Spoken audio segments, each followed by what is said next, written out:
Tak pozdravujem vás všetkých, vítajte u ďalšieho videa. Dnes teda niečo k aktuálnemu mesiacu Krysy, ktorý nám začal vládnuť 6. decembra, 6. prosince.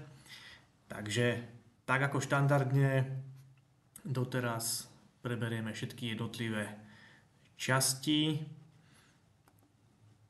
a začneme teda s charakteristikou mesiaca ako takového. Takže mesiac Krysy v roku dreveného draka má podtitul Ohnivej Krysy, presnejším názvom Pink Z. Čiže máme kombináciu ohňa a vody, čo je jednak vždy trošku rozporuplná kombinácia, ale zároveň aj veľmi zaujímavá z toho alchymistického hľadiska, pretože v rámci celej čínskej metafyziky a napríklad hlavne v čínskej medicíne hovoríme o spájaní ohňa s vodou a prepájaní toho nebeského, ohnivého alebo niečo, čo je na úrovni hlavy, nebies, myšlienok a snažíme sa to sťahovať dolu do niečoho vodného, zahriať určitú oblasť, určité orgány, vtiahnuť ducha hĺbšie do zeme. Naopak vodu ako synonymum pre hmotu skôr vyťahovať nahoru a nechať ju trošku osviežiť, osvetliť práve nebesiami a duchom. Takže ohnivá krysa, spojenie ohňa a vody vždy bude hovoriť o určitom vnútornom konflikte a neklidu. Na jednej strane máme výrazný zdroj energie, zdroj vnútornej sily, tingu, esencie, ale rovnako tak aj materiálna a hmoty, kde táto hmota samozrejme sa snaží prejaviť nejakým spôsobom v rámci nášho životov, ale zároveň tu máme energiu ohňa, energiu ducha, ktorý sa snaží vniesť taktiež svoju pozíciu do hmotného sveta. Takže máme konflikt medzi hmotou a spirituálnom, v určitom pohľade potlačenie spirituálne a skôr zameranie na materiálne aspekty, nakoľko voda hasí oheň a tej vody tu máme naozaj hodne, či už od samotného koreňa, cez zemskú vetvu a nakoniec aj cez nájin element, čo je vlastne výsledný element tejto tiadz kombinácie Pink Z. Takže množstvo aktivít, množstvo neklidu, vnútorný konflikt, neschopnosť častokrát vnímania reálnych možností, reálnych hraníc. Takže toto je taková záležitosť dnešného mesiaca, alebo aj určitá charakterová časť, malá časť detí, ktoré sa budú tento mesiac rodiť. Takže úlohou našou v tomto mesiaci je práve naučiť sa vhodne využívať a hlavne nájsť balans medzi ohňom a medzi vodou. Čiže medzi tým ľahkým, nadneseným a medzi tým ťažkopádnym, pomalým. Medzi tým divokým, krásnym, niečím excentrickým a medzi tým, čo ide viacej do konzervatívna a pomalosti a hloubky. Takže ako náhle samozrejme sa nám podarí vniesť ducha alebo myšlienku z nebies, určitý spirituálny oheň do múdrosti predkov, pretože voda hovorí o múdrosti a hlavne múdrosti, ktorá vychádza zo skúseností. Zároveň je to voda taková archivačná, čiže udržuje informácie staré, prastaré. Takže ako náhle dokážeme tento oheň voľnosti vniesť do vody, pomôže nám to tie staré informácie, staré múdrosti ľahšie vyniesť na povrch a podeliť sa s nimi. Zároveň má to aj opačný efekt, kde oheň hovorí o sálavosti a tým pádom aj o naberaní informácií z prvej ruky a následne nám môže pomôcť voda tieto informácie pochopiť viacej do hĺbky, uschovať ich, uskladniť ich, snažiť sa pochopiť veci od základov. Takže informácie z prvej ruky, žiadny fake, ale naozaj niečo kvalitné, informácie od zdroja a následne nie zbrklé použitie, ale zahlbanie sa nad múdrosťou a myšlienkami. Takže toto je tak v pozitívnom, čo sa týka celej tejto ohnivovodnej kombinácie. Takže môžeme ešte povedať, že deti alebo ľudia, ktorí majú túto kombináciu vo svojej astrologickej mriežke, tak ako náhle zvládnu spracovať, zvládnu pochopiť ten rozdiel medzi ohňom a vodou a nájsť medzi nimi určité premostenie, tak sa môžu stať majstrami v nejakej oblasti. Takže čo sa týka ešte samotnej krysy, aj pri používaní následne almanachov a nejakých kombinácií s ďalšími vetvami, tak krysa samotná vytvára 3 harmónie s opicou, s drakom a s bivolom, vlastne ďalšiu špeciálnu kombináciu. Takže pokiaľ aj vy hľadáte vo svojich diároch, vo svojich almanachoch tieto 3 dni, tak v tomto mesiaci vlastne budú tieto 3 dni ako keby niečím výraznejšie, silnejšie, rovnako pokiaľ ste v znamení opice, draka alebo bývola, tak krysa, aktuálny mesiac vám bude prinášať podporu. No a hlavne, čo je dôležité, tak to, že tým, že sa nachádzame v aktuálnom vládnúcom roku draka a prichádzame do mesiaca krysy, tak vlastne prichádza veľmi silné prepojenie medzi rokom a mesiacom. Takže harmonické spojenie v rámci celého mesiaca a v tomto pohľade, keby sme doplnili celý trojuholník, tak obzvlášte dni opice, bez ohľadu na to, ako si stojí opica vo vašej osobnej astrológii, tak dni opice budú extrémne silné, pretože budú podporované celou tou líniou od roku cez mesiac až k dni, po prípade o hodine. Takže toto všetko môžete následne používať vo svojom plánovaní. A ja to ešte spomeniem na záver tohto videa. Čo sa týka ešte znamení s miernou oslabenou pozíciou, tak to sú kone a kozy, čiže je to znamenie opozitné alebo znamenie, ktoré vytvára tzv. 6 deštrukcií. Znova sú to všetko pojmy, ktoré vlastne nás uvádzajú do toho stavu, kde musíme trošku viacej sami sebe dôverovať, takže pokiaľ máte znamenie koňa alebo kozy vo svojej astrológii, tak je možné, že ten mesiac môže byť niečím taký slabší, stagnujúcejší, pomalejší, ale zároveň celá tá predošlá trojkombinácia a tá sila roku draka skrze mesiac pomôže aj tady týmto znameniam a nebude to taková hrúza ako možná v iných mesiacoch.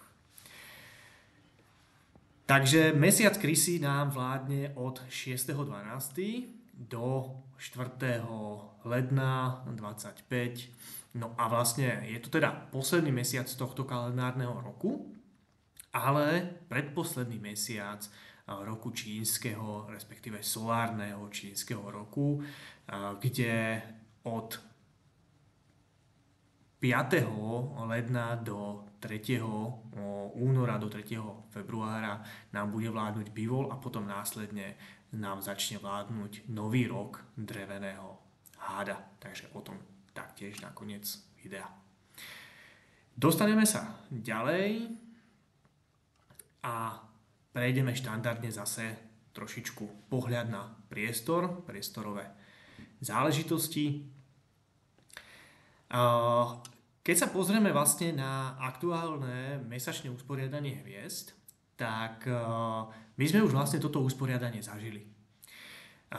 Bolo to vlastne presne pred 9 mesiacmi, kedy znovu sa nám dostáva do centra drevená hviezda 4. Takže vlastne to poradenstvo z pohľadu priestorového, z pohľadu Feng Shui, priestorovo-časového, je viac menej rovnaké, akurát s tým pohľadom, že momentálne sa nachádzame v úplne inej sezóne.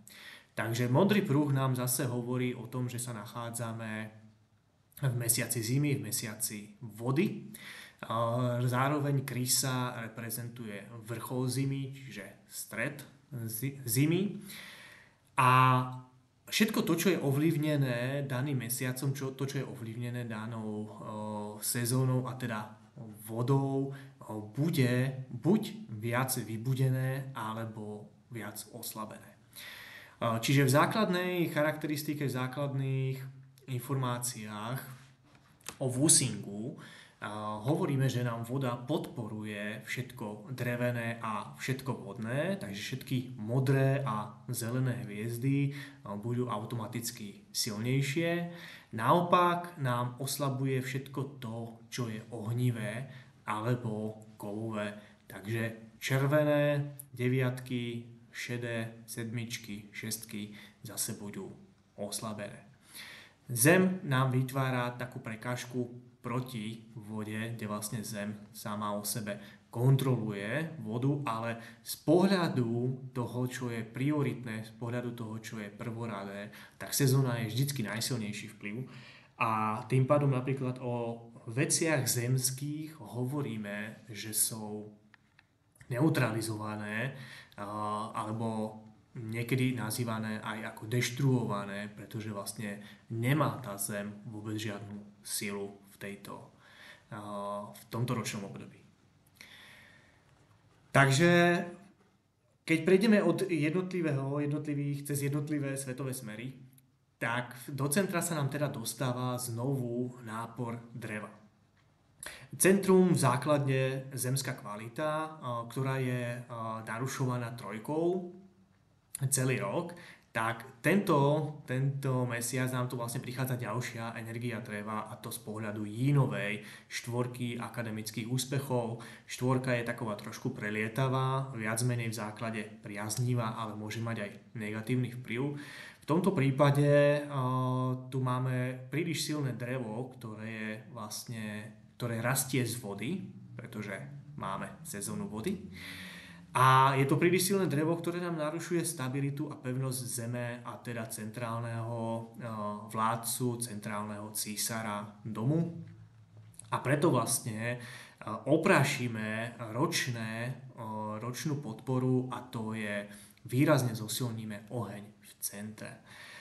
Takže akákoľvek sviečka, pravidelne, nepravidelne, nejaká čajovka alebo niečo pekného, nejaký lampášik, niečo, aby vám tam vlastne horelo v rámci centra, poprípade ak máte v centre ešte nejaký oltárik alebo poličku, kde to pekne môžete usporiadať, tak proste tento oheň by tam mal byť. Pozor taktiež na nejaké zbytočné, roztekané aktivity, tak v osobnom, ako aj v podnikateľskom svete, vždycky v tú zimu, a to je vlastne práve aj s príchodom Vianočných sviatkov, tak všetci sme ako podnikatelia zbytočne zbrkli, všetko chceme stihnúť, urobiť, zhodnotiť, predať, takže menej je niekedy viac, naozaj pozor na zbytočné roztržky, zbytočnú zbrklosť. Tvorivosť bude podporená, to je dané práve tou štvorkou, naberanie informácií, vzdelávanie, akademické vzdelávanie, veľmi výrazne toto bude podporené práve zase sezónou zimy. Ale nemalo by nám toto vzdelávanie podkopnúť stabilitu a pevnosť nohou, nedaj Bože ešte aj nášho zdravia alebo psychickej pohody. Takže na to bacha. Pôjdeme ďalej od severozápadu, takže na severozápade máme dvojkombináciu kovových hviezd 6-7, kde teda nám tu prichádza sedmička, hviezda lúpeží, hviezda krádeží, alebo aj nejakých slovných útokov, pomluv. Na severovýchode v sektore Zeme tieto hviezdy majú svoju silu, ale zároveň, tak ako som už hovoril na začiatku, máme obdobie vody, to znamená, že všetko kovové bude výrazne oslabené. V tomto prípade by som znovu iba očistil a usporiadal zase pekne tú ročnú vodu, ktorú sme si tu doporučili dať na začiatku čínskeho roku. Takže doplňte, očistite vázy, nádoby, pokiaľ ste tam dávali aj nejakú soľ, možno to trošku prečistíte, premýte, doplňte novú soľ, novú vodu. Častokrát sa stáva to, že na začiatku roku robíme veľa oprav a potom v priebehu roku na to zabúdame, takže z misiek nám voda sa vyparí a daný prvok podporný už nemá túto silu. Takže doplniť, popozerať, oprašiť prach a tak ďalej. Veľmi dobrý svetový smer tento mesiac bude sever, takže tu nám máme kombináciu dvoch hviezd 8-9, čiže predchádzajúcej hviezdy Prosperity s aktuálnou hviezdou Prosperitou. Čiže je to taká, môžem povedať, až trojkombinácia, pretože keď sever zameníme za číslo 1, tak máme vlastne trojkombináciu troch pozitívnych, výrazne zaujímavých hviezd. Takže sever tento mesiac a rovnako tak aj juh sú veľmi dobré na nejaké aktivity, očistenie priestoru, zmenu nábytku alebo len posun nábytku, umiestnenie nejakého aktivátoru, poprípade nejakého nového obrazu. Takže juh a sever veľmi, veľmi prospešné svetové smery tento mesiac. Ak tu máte dvere alebo hlavný vstup alebo vstup do svojej kancelárie alebo priamo pracovný stôl, poprípade ak máte na juhu alebo na severe kuchyň, tak energia sporáku, energia ohňa vlastne bude tieto kvality viacej hecovať, podporovať. Ak máte na juhu ešte umiestnenú aj vodu z pohľadu roku, tak je to samozrejme v poriadku. Nechajte ju tam, ale zároveň znova oslabenie pre negatívnu sedmičku prichádza z aktuálnej sezóny, no a osmička je tu výrazne podporovaná ohňom z juhu. Takže tak či tak, dobré svetové smery. Posunieme sa ďalej na severozápad a západ, takže vlastne dva svetové smery, ktorým prislúcha kov. Taktiež aj kov samotných svetových smerov je v tomto prípade vlastne oslabovaný energiou vody, energiou sezóny. Na severozápade nám prichádza Peťka, ktorá, i když má svoj neblahý charakter, tak vlastne jej zem vyživuje severozápad ako taký. Kombinácia hviezd není úplne šťastná, je to zase takový ten konflikt dreveno-zemský, takže pozor na nejaké negatívne vzťahy partnerské, čiže dochádza tu práve k nejakým ženským sporom na úrovni muža alebo nejakým konfliktom, ktoré vlastne sú tou peťkou viacej hecované. Takže opatrne ošetrujte muži svoje vzťahy so svojimi ženami, pozor na nejaké úlety, takže viacej skôr využívať tú štvorku ako takú ročnú na vzdelávanie a skladanie akademických skúšok a vlastne tá peťka nám môže priniesť určitú silu ako palivo, aj keď z určitého pohľadu negatívne, ale zároveň veľmi silné. Na západ nám prichádza šestka mesačná, takže to je v poriadku. Táto nám pomáha zase drenovať a oslabovať ročnú päťku, ktorá tu je. Takže kov, ktorý ste tu mali umiestnený v rámci roku, stále nechajte, očistite ho od prachu. Netreba pridávať tento mesiac žiaden ďalší naviackov. Šestka, ktorá nám tu vlastne prichádza, nám pomáha s tou päťkou viacej bojovať. Taktiež ďalší veľmi dobrý svetový smer je juhozápad, takže tu nám máme znovu kombináciu 9-1, kde je to síce kombinácia ohňa a vody, ale obe dve hviezdy sú priaznivé, prinášajú pohyb, prinášajú ochranu od nejakých bytostí, či už schopných ľudí alebo energetických bytostí. Deviatka je hviezda aktuálnej periódy. Ich kombinácia vytvára veľmi silné spojenie, tzv. Lošu spojenie, ktoré používame vo Feng Shui.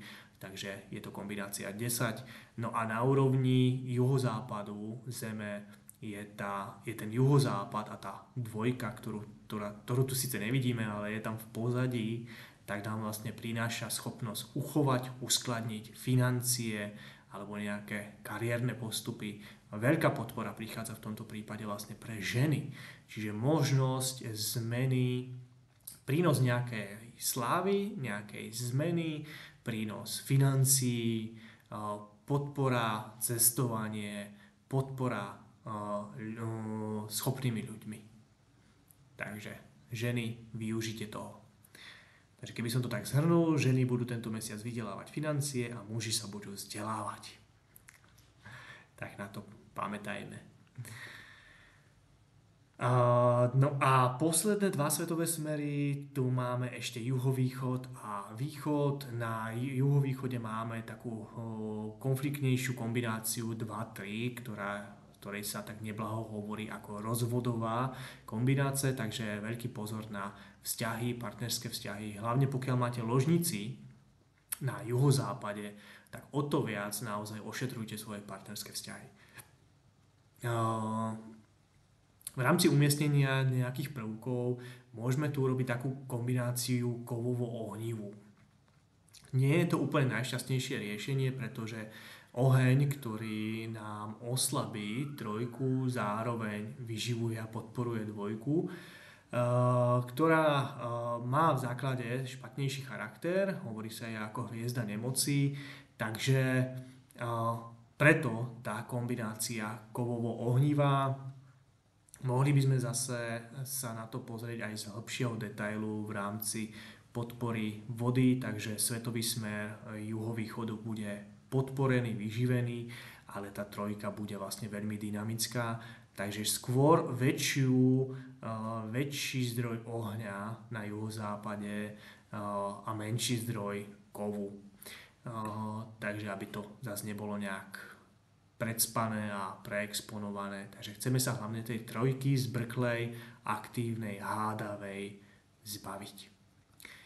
No a na východe nám prichádza dvojka, takže máme tu už jednotku pohyblivú, cestovateľskú, dvojka, čiže je to vlastne pozícia ženy matky, ktorá prichádza za prvorodeným najstarším synom. Taktiež je tu určitý vnútorný konflikt, pretože záleží, jak východ a vlastne energia jangového dreva, ktorá sa nám schováva na východe, symbolicky zase energia trojky, jak táto bude vplývať na rady a informácie matky. Takže môžu vznikať tento mesiac trošku také konflikty medzi prvorodenými synmi a ich matkami. Takže na to pozor. V prípade nejakých väčších konfliktov jedna vec je umiestniť určitý kov, ale zároveň aj oheň, podobne ako na juhovýchode. Ja ho tu nemám zakreslený, ale taktiež na tom východe tá kovovo-ohnivá kombinácia by mohla byť prospešná, či už preventívne, alebo hlavne pokiaľ uvidíte, že vzniká nejaké napätie práve medzi matkou a synom. Tak jak tu vlastne stále spomínam ten oheň, tak oheň je symbolicky zároveň aj atribútom radosti. To znamená, že ak chceme vyriešiť nejaké tie konflikty a nedorozumenia, ktoré častokrát vznikajú naozaj z nedorozumení a z nesprávneho pochopenia alebo prílišnej nejakej sprklosti vo vzťahoch, tak je dobre tady toto riešiť práve tou radosťou. Vtipom, veselosťou a trošičku takým nadnesením. Takže kdokoľvek z vás, kto si spomenie, či už manžel alebo manželka, kto si spomenie nejakej krízovej situácii, že je dobré nejak túto krízu zažehnať, tak skúste práve začať nejakým humorom a viacej láskavosťou, vrelosťou, čo je zase symbol ohňa. Takže toľko na úrovni priestoru a vlastne časopriestoru. Takže očistíte hlavne teda všetky ročné kvality, všetky ročné doplnky, no a pracujte naozaj aj s vlastnou energetikou a skúste vnímať to, ako sa cítite v priestore a to, aké veci v živote zažívate.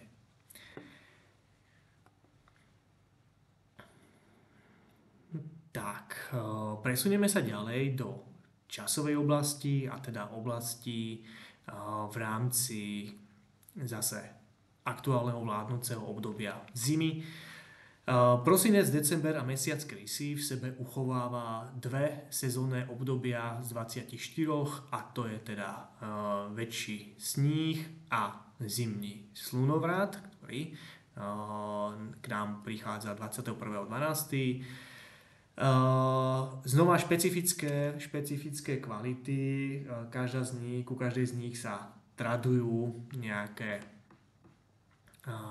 tradície, nejaké historické veci a nejaké doporučenia, tak zdravotné ako aj cvičebné. Takže prvá časť, a teda energia väčšieho snehu od 6. do 20.12. nám hovorí o pozícii slniečka, ktoré sa bude nachádzať v strede severovýchodu. To znamená, že celá táto línia bude výrazne povzbudená, posílená, takže zase niečo dobré na uklidnenie, očistu, na cvičenie a taktiež, dajme tomu, aj na rekonštrukcie domov, ktoré by sme inak z pohľadu nejakých časových kvalít tento rok nerekonštruovali. To isté, čo sa týka v období od 21. vlastne do 5. ledna, kedy nám zase slniečko prechádza do línie Buvola, do línie prvej tretiny severovýchodu a táto zase nám vykresľuje určitú oblasť, ktorá je výrazne očistená a podporená. Ja som tu tento mesiac vložil do tohto slajdu práve aj otázku čínskej medicíny, takže krysa ako znamenie, ako zemská vetva čínskej astrológii má na starosti žlčník.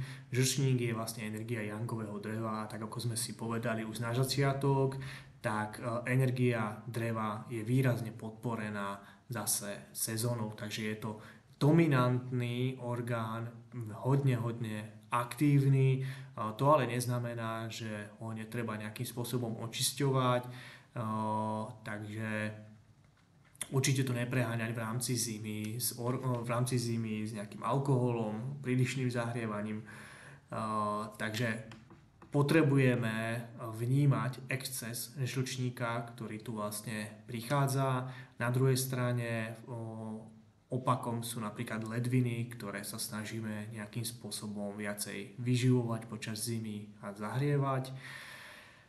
Pokiaľ pracujete v systéme klasickej čínskej medicíny a vyrátávate si akupunktúrne body cez hexagramy, tak vlastne žlčníku príslucha hexagram Čchien, čiže prvý z hexagramov.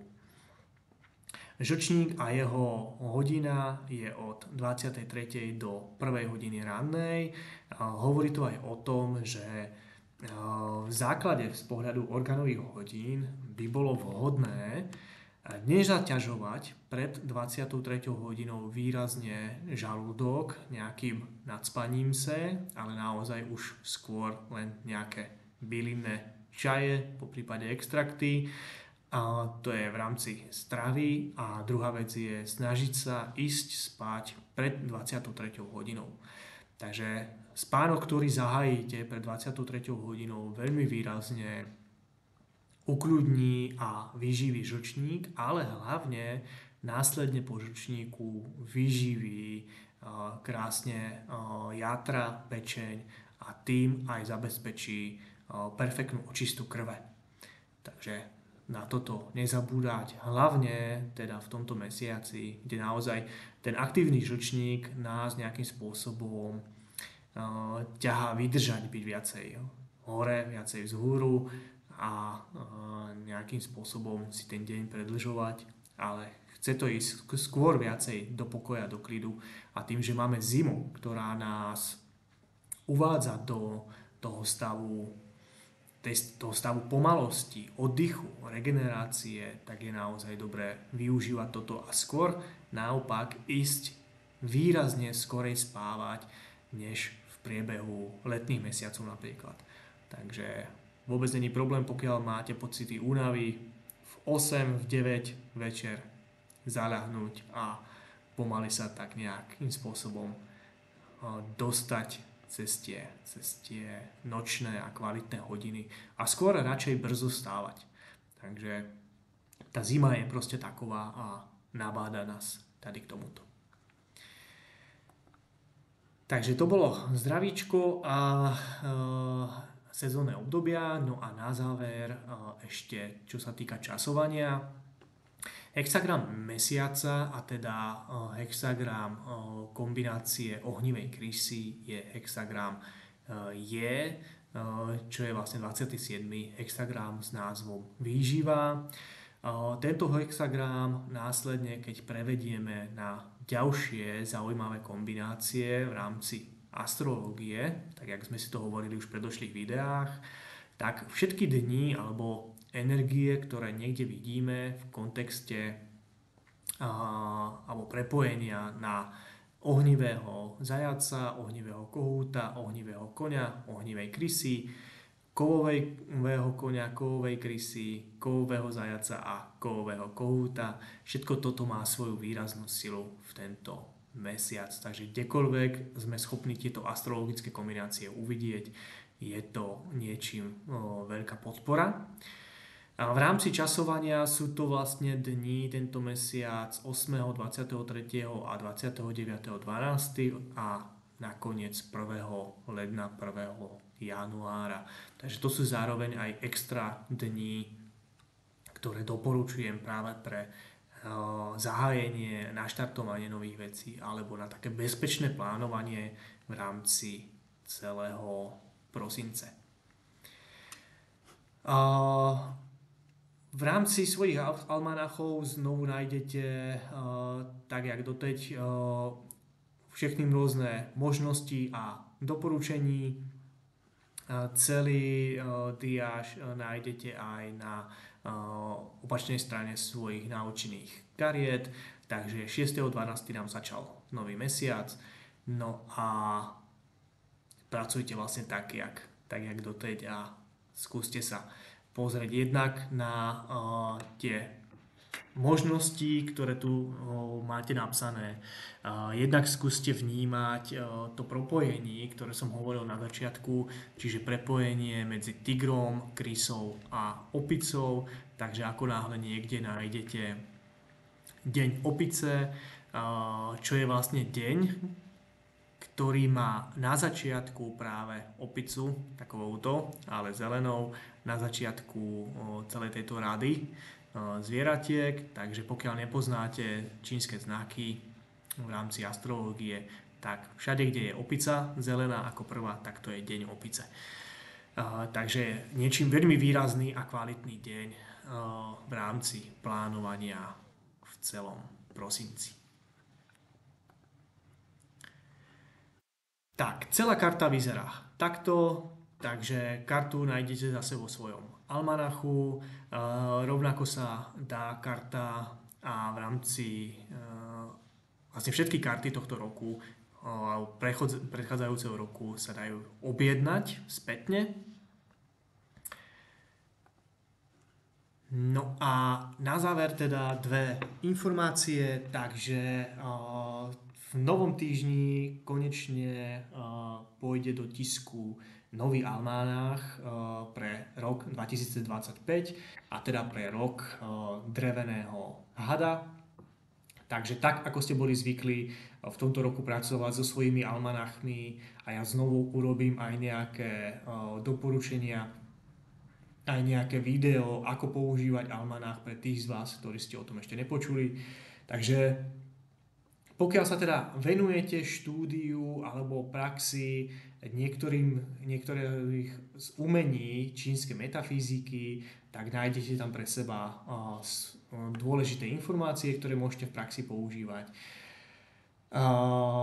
Rovnako vlastne tí z vás, ktorí máte zakúpený almanách už v loňskom roku, tak automaticky máte zľavu na ten nadchádzajúci 10%, čo teda minimálne aspoň vám zaplatí poštovné a bálne. Takže dajte mi vedieť potom referenčné číslo vašich zľavových kupónov, objednávky predbežne, či už na mail info@wugong@gmail.com alebo na telefónnom čísle, ktoré tu vidíte. Takže poštu bez problémov posielame v rámci celého Česka a Slovenska. Takže to je prvá z informácií a ďalšia, srdečne vás pozývam na víkendovku v budúcom roku, víkendovku o novom čínskom roku dreveného hada a zároveň o takých informáciách k náuke Bazi, čo je vlastne náuka o čínskej astrológii, takže je to vlastne úvod do Bazi, kde preberieme jednak celú problematiku nového čínskeho roku, tak jak to zvyčajne robievam a jak na to robievam videá. Následne urobím aj nejaký menší záznam z tohto školenia, ale pokiaľ chcete vlastne všetky informácie dopodrobná, aj nejaké materiály, čiže to, čo som dával loni do almanachov, takú malú knižočku v rámci nového roku draka, tak túto knižku teďka neuverejním v almanachu, ale bude možnosť si ju dodatočne zakúpiť, poprípade prísť na víkendovku, kde preberieme zase dopodrobná všetky aspekty v rámci časovania, v rámci podpory pre jednotlivé znamenia, a taktiež v rámci Feng Shui aj nejaké hĺbšie záležitosti, pokiaľ študujete Feng Shui a máte nejaké znalosti, takže môžeme tam prebrať aj dopodrobná zložitejšie techniky, zložitejšie veci, takže to bude jeden deň a ďalší deň sa budeme venovať základom do astrológie, naozaj tak veľmi zľahka, líbivo, bez nejakých zbytočných komplikovaných teórií, ale tak, aby ste to vedeli použiť pre svoj život a mali nejaké prvé úvodné vstupné informácie. Pre tých z vás, ktorí si zakúpite almanách pre rok 2025, tak vás čaká 30% sleva na tady tento seminár. Seminár sa uskutoční v Prahe od 8. do 9. února a v Ostrave od 22. do 23. února. Taktiež bude možnosť absolvovať seminár aj online, takže bude urobený záznam, ktorý si následne môžete zakúpiť. Bližšie informácie znovu na hore uvedenom telefónnom čísle alebo mailovke. Poprípade mi napíšte do komentáru pod toto video a všetky ďalšie informácie taktiež nájdete aj na známych webovkách, poprípade ich uverejním ešte aj na odkaze v rámci WhatsApp skupiny, do ktorej sa stále môžete prihlásiť a všetky tieto informácie tam následne nájdete. Takže z mojej strany je to pre dnesok všetko. Vypočujte si video, skúste zaaplikovať niečo do svojich životov. No a pokiaľ budete mať nejaké otázky, dotazy alebo nejaké nápady pre ďalšiu tvorbu videov, tak budem rád za každú informáciu. Majte sa zatiaľ krásne a vidíme sa u ďalších videí.